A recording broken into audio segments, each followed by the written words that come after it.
Hey guys, and welcome to my first math mini lesson.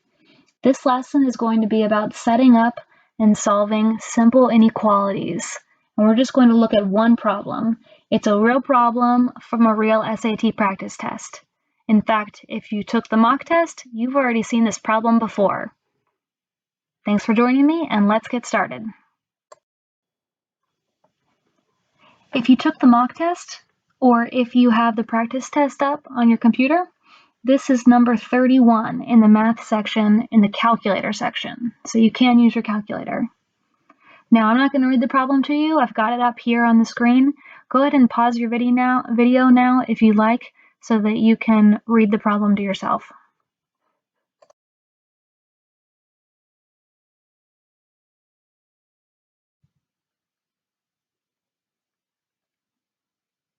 All right, now let's get started.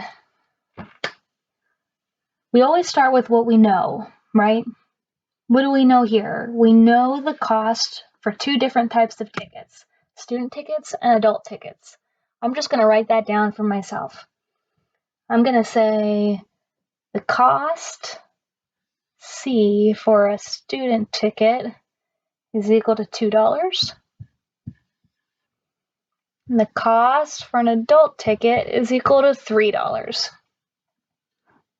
And we know how much Chris is spending. He's spending at least $11, but no more than $14. I'm going to call the total that Chris spends T.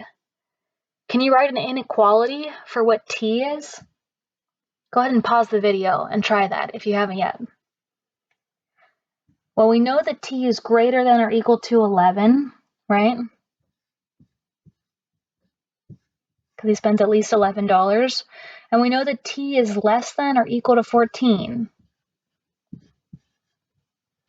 Is there a better way that we can write this? Maybe as one inequality? Yes, definitely.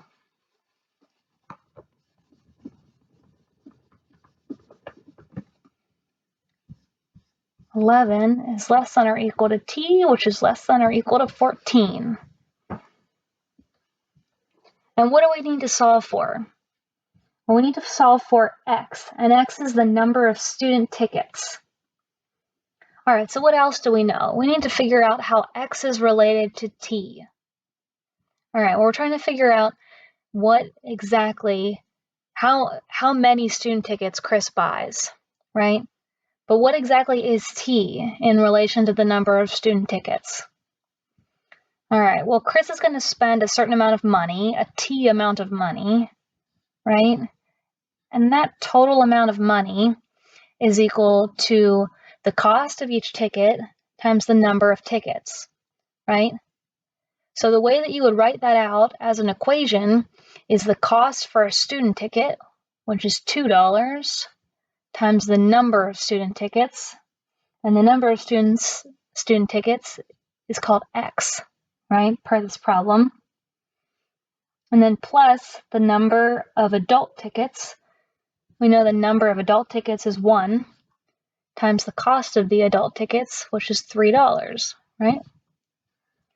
So we know now that T is equal to 2X plus 3. So we could just plug this into our inequality, right? We would have 11 is less than or equal to 2X plus 3. It's less than or equal to 14. If you haven't yet, go ahead and solve for X on your own. How would you do it? Well, you wouldn't be able to solve for X on your own in terms of the way that this inequality is written right now. You would have to break it up, right? But you can break it up in two ways. You can either ignore the less than or equal to 14, or you can ignore the 11 is less than or equal to. I'm just going to ignore the less than or equal to 14. I'm going to write 11 is less than or equal to 2X plus 3. What do I do now? I need to get X on its own, right? So subtract 3 from each side. 11 minus 3 is 8.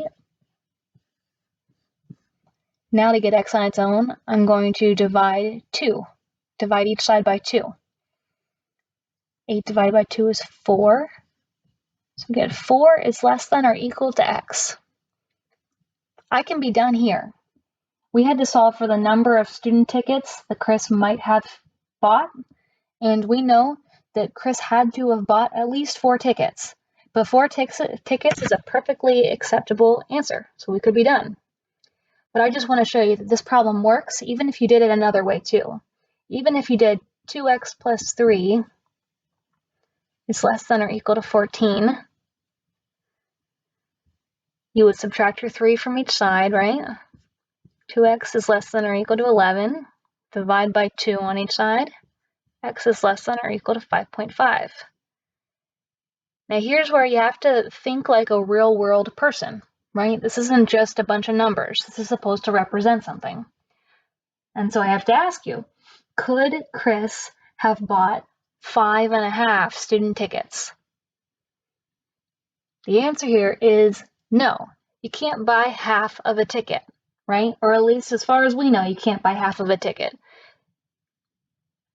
If you're going to the talent show, you're either going or you're not. You have a ticket or you don't. So really, in terms of the real world, this is x is less than or equal to 5. Chris could also buy 5 student tickets, and that would also be acceptable. So for this particular problem, there were 2 correct answers, 4 and 5.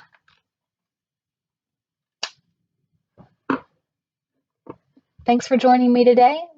Feel free to send me an email if you have any questions about this problem or about setting up inequalities or equations in general. Okay, take care everybody, and see you soon.